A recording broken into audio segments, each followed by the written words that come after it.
الدلو وي سريعا، الدلو والحوت في سخنة. الدلو والبرج الحلو الحلو الحلو الحلو الحلو، يزرب يزرب يزرب يزرب. الدلو استقرار على صعيد العائلة، وفما فرحة في عائلتكم، ونسبة كبيرة منكم اللي يفكر في سفر ولا عنده برنامج سفر إن شاء الله الحظوظ كبيرة. سفر للعمل، كذلك سفر للهجرة، سفر للدراسات العليا، حتى سفر للسياحة إن شاء الله باش تكون في طريق السفر. أنت من المحظوظين وامبراطور الحظ الدلو في 2025. فما شكون يراقب فيك على السوشيال ميديا، ولا واش في اخبارك ديما، لا واش في اخباره برج الدلو. والمرأة في برج الدلو عندها شكون باش يفشي سرها. هاني من توا نبه عليك، حاول باش تعيش السرية والكتمان. وفما ترقية في العمل.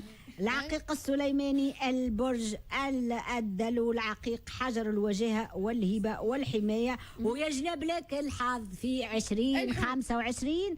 الحوت الحوت الحوت علي وعليكم وعلى هبة. ويقشي عصتي معاه ال 102 يطلب الحوت 2025.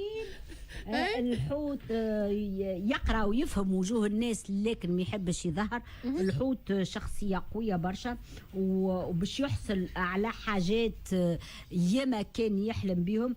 سنه الفرص الذهبيه، جوبيتر السرطان، جويليا اوت سبتمبر باش يعطيك الحظوظ. الامور كلها لصالحك.